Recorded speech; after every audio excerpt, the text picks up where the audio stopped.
Hey, Dan Matei here with PT Biz, and I've got a bold prediction for you. Something I think is going to fundamentally change the cash-based world over the next 5 to 10 years.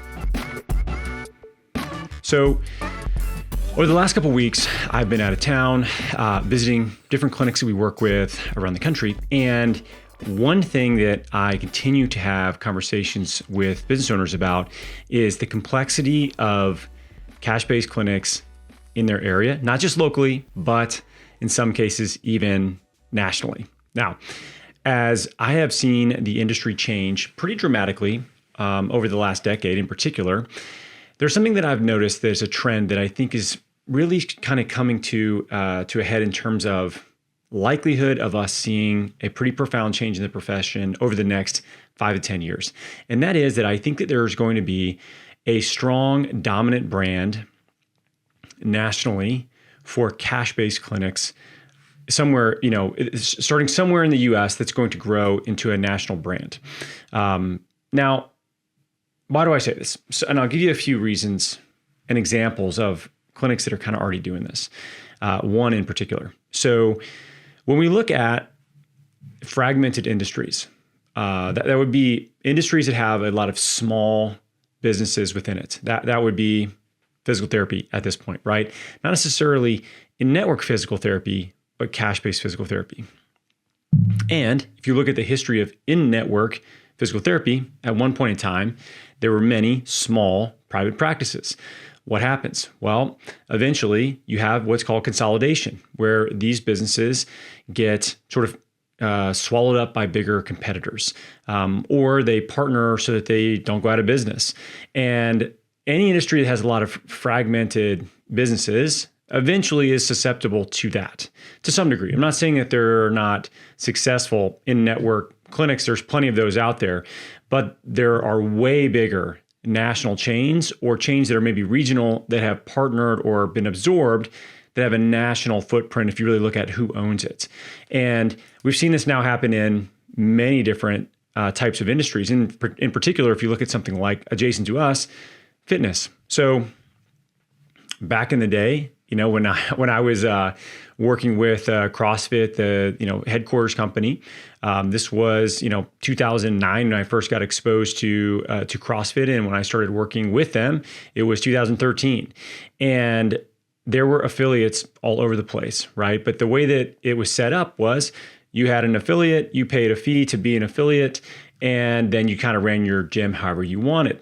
Well, this can lead to some challenges in terms of the consistency of the product that people expect. And if you look at fast forward a few years, what happens? Well, you have something like an Orange Theory, which is definitely not CrossFit. Don't get mad if you're a CrossFit purist. I get it. But high intensity training at scale is basically what CrossFit really brought to the fitness world.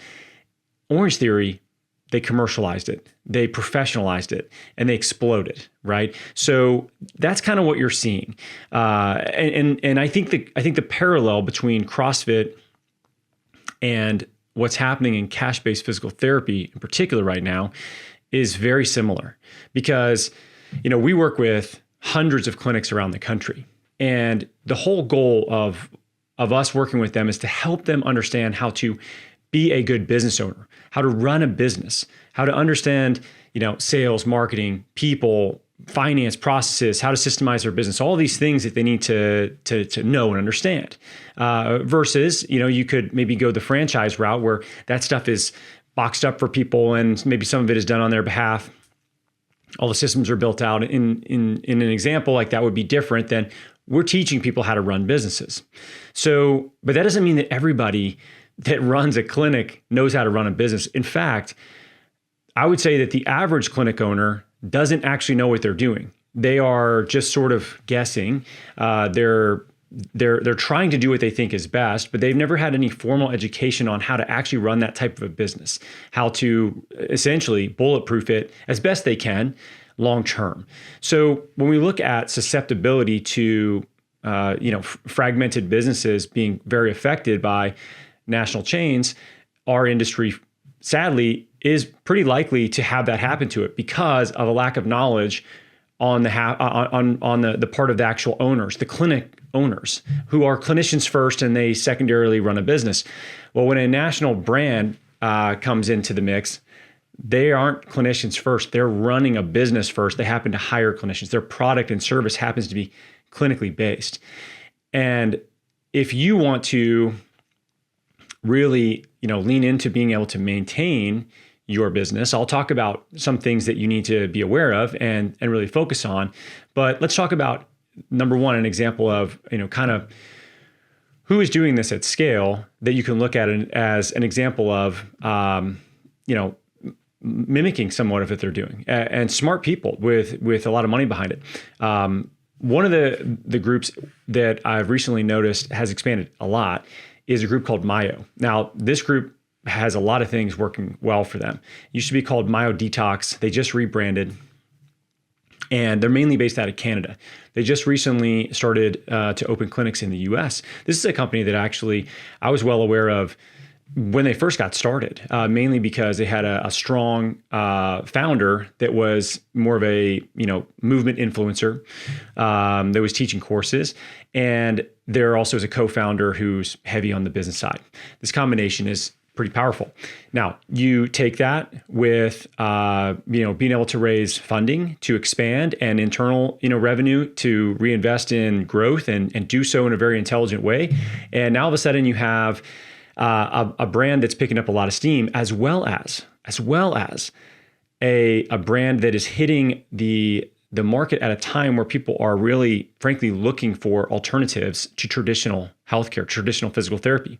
So you have a strong brand with strong systems that has a track record of success that now has a lot of money and desire behind it to really push forward and grow during a time when people are looking for that type of service. And it's a pretty solid mix if you really look at the ability to scale a national brand. So let's say that they continue to grow and they open up right down the street from you in your area, right? For a lot of people, that is like worst case scenario for them, and yeah, maybe that affects you to some degree, maybe not. There's a lot of people that we can help, and I think there's always room to continue to grow. But if you look at this company in terms of what you need to think about as a business owner yourself, you can actually take a lot of things that they're doing and apply it to your own business. So for instance, do you have a strong brand? Do you have a recognizable brand that when people see it, they associate their niche or whatever it is you're trying to, really focus on with that brand, right? Have you done a good job being involved in your community? Are you, someone who is known within your community, someone that your community wants to support, and that you've developed a strong reputation within your community? You have a very defined niche that you focus on. You're not seeing just everybody. You have a niche that you focus on.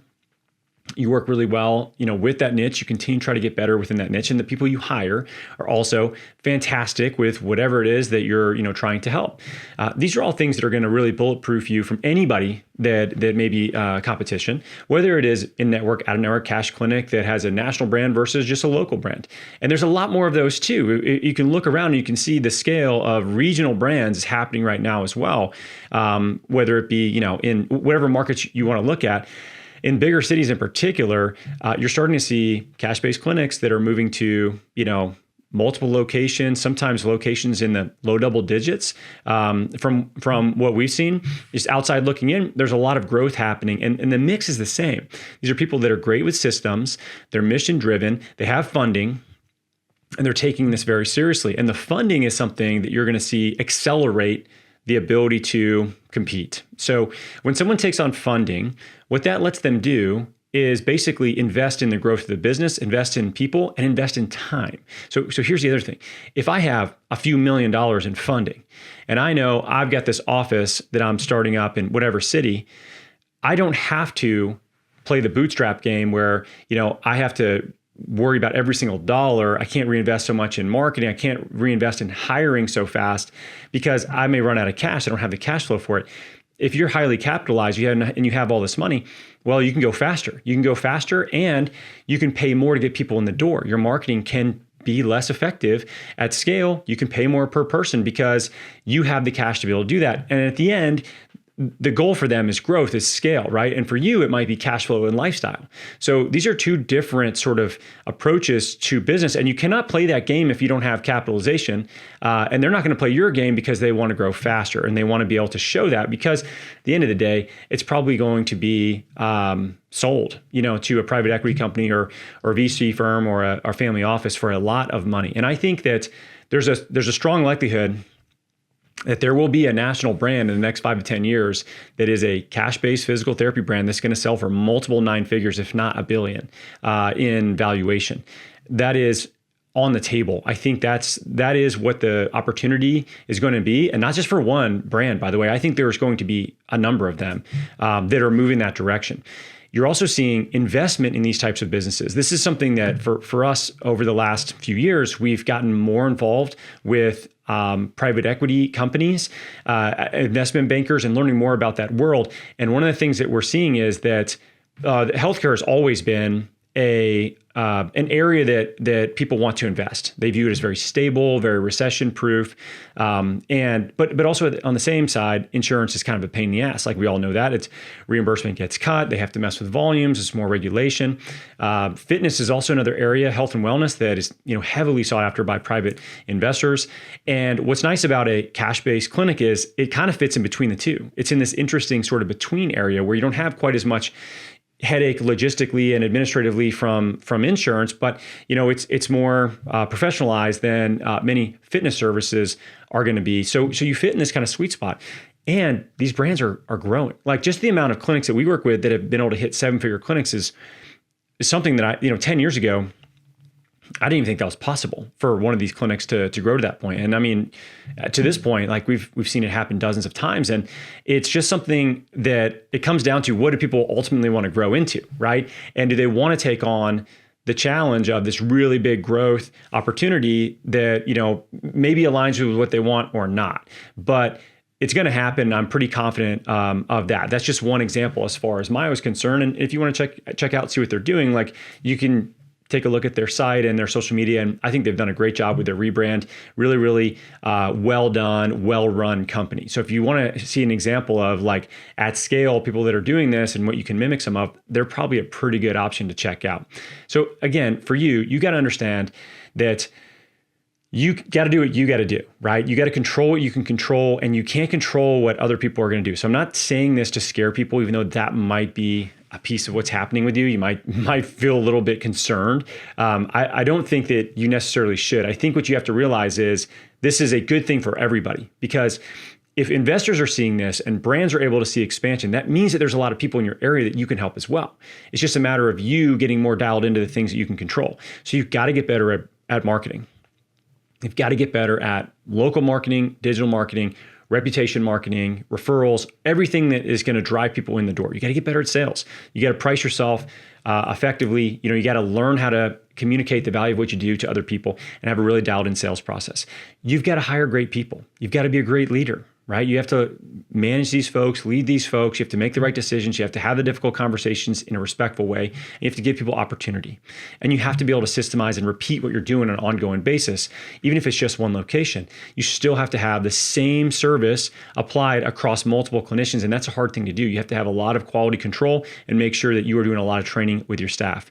The last thing that I would say, is their strength in numbers. Okay, so what I mean by their strength in numbers is if you're very small, if it's you and like 1 or 2 other clinicians maybe, you're going to be far more susceptible to competitive challenges than if you're bigger than that.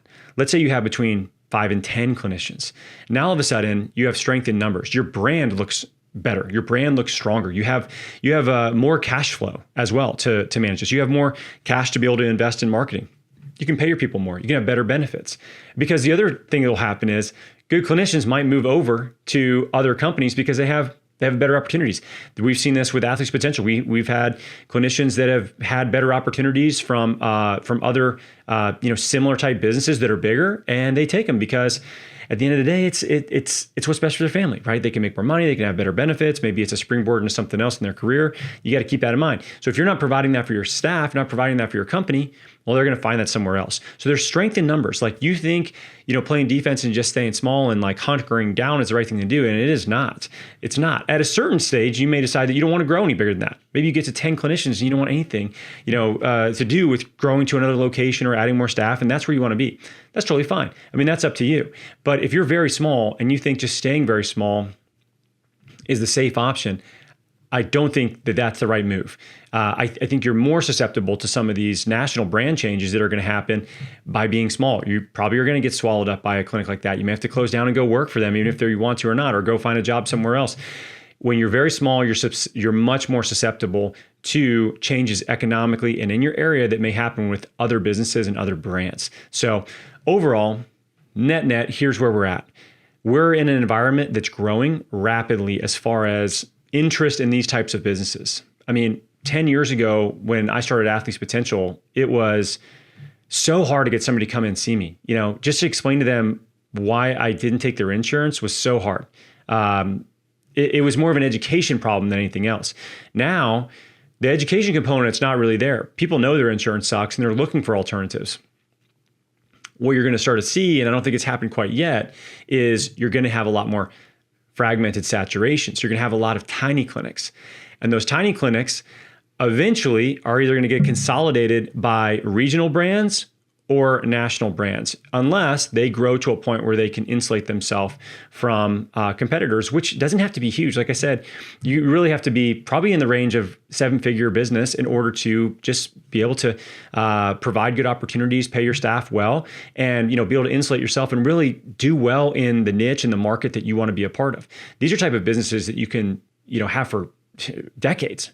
But if you want to just say, isolated just yourself in a sublease office in a clinic, I think you're going to really struggle with that, because people are going to come and have a challenging effect on your market share because you are so small, right? So you're going to have to grow for the sake of safety and for long-term stability in your business. Focus on your community, focus on your niche, focus on all the things I talked about as far as people, processes, finance, sales, marketing. Continue to improve those things. Pour into your staff, provide an amazing service to them so they'll tell all their friends and family how awesome you are. And there is strong brand loyalty as well regionally when it comes to a national brand. We see this all the time. Think about restaurants.